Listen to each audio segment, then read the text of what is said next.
wabarakatuh. Perkenalkan, nama saya Sukarni Enjen. Di sini saya dari Prodi Akuntansi. Saya sedang mengerjakan tugas metopen atau metode penelitian. Nah, yang pertama ada fenomenologi. Nah, yang perlu kita ketahui tentang fenomenologi. Fenomenologi adalah studi tentang struktur kesadaran yang dialami oleh sudut pandang orang pertama. Struktur sentral dari sebuah pengalaman adalah interaksi yang diarahkan pada sesuatu, karena pengalaman itu adalah suatu objek. Sebuah pengalaman diarahkan pada suatu objek berdasarkan konten atau maknanya yang mewakili objek, bersama dengan kondisi yang memungkinkan yang sesuai.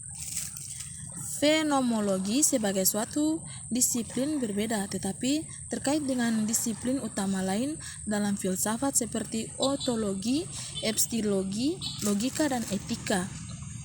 Apa itu riset atau penelitian fenomenologi? Penelitian fenomenologi berkaitan pada psikologi, pendidikan, dan filsafat. Tujuannya adalah untuk memastikan data yang paling murni yang belum pernah dicapai sebelumnya.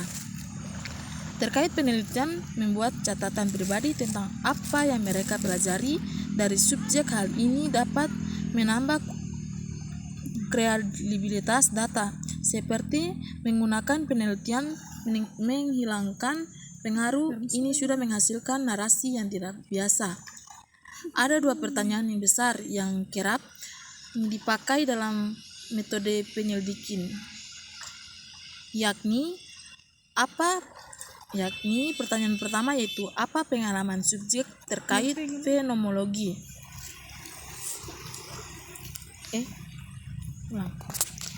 Pertanyaan pertama yaitu apa pengalaman subjek terkait dengan fenomena. Pertanyaan yang kedua yaitu faktor-faktor apa yang memengaruhi pengalaman dari fenomena itu. Seorang peneliti juga dapat menggunakan pengamatan seni dan dokumen untuk membangun makna universal dari pengalaman saat mereka membangun pemahaman tentang fenomena tersebut. Kekayaan data yang diperoleh dalam penelitian fenomenologi membuka peluang untuk menyelidiki lebih lanjut.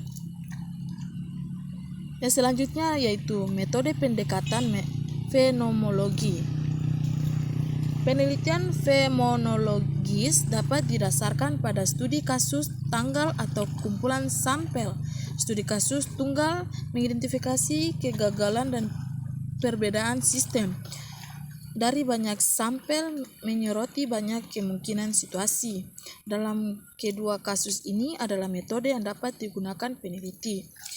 Di sini terdapat 3 peneliti yang dapat mengamati, yaitu peneliti dapat mengamati subjek dan mengakses catatan tertulis seperti teks, jurnal, puisi, ataupun buku harian.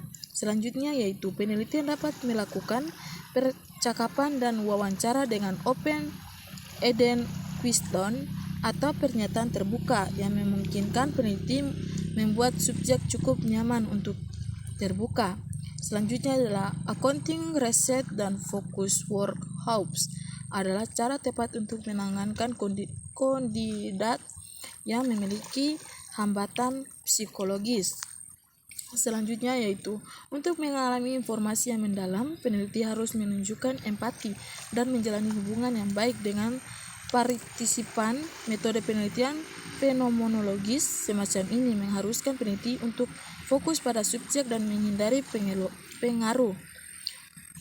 Yang berikutnya adalah contoh penelitian fenomenologi, yaitu yang pertama harus mencari judul penelitian, seperti pengalaman mahasiswa dalam menghadapi ujian akhir semester. Yang bertujuan peneliti yaitu peneliti ini bertujuan untuk memahami pengalaman mahasiswa dalam menghadapi ujian akhir semester, termasuk perasaan, pemikiran, dan tindakan yang mereka alami selama proses tersebut. Selanjutnya metode penelitian terbagi menjadi 4 bagian, yaitu yang pertama partisipan.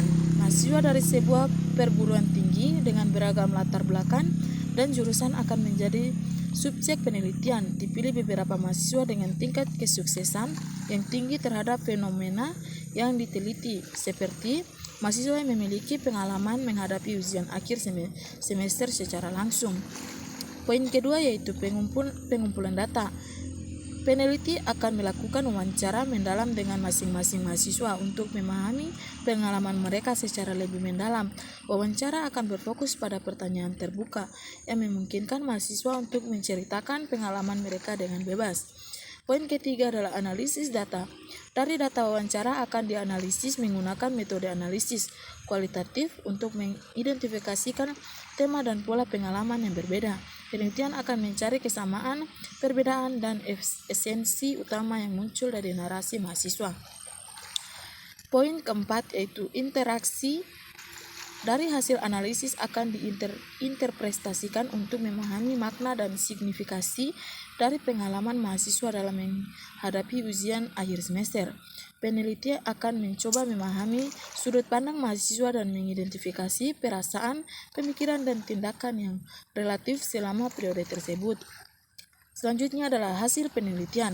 Penelitian ini diharapkan akan memberikan pemahaman yang lebih dalam tentang pengalaman mahasiswa saat menghadapi ujian akhir.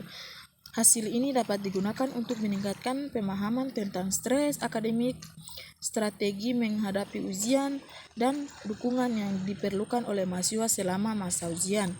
Dari penjelasan di atas dapat kita ketahui kalau fenomenologi adalah sebuah studi yang masih berkaitan dengan filsafat.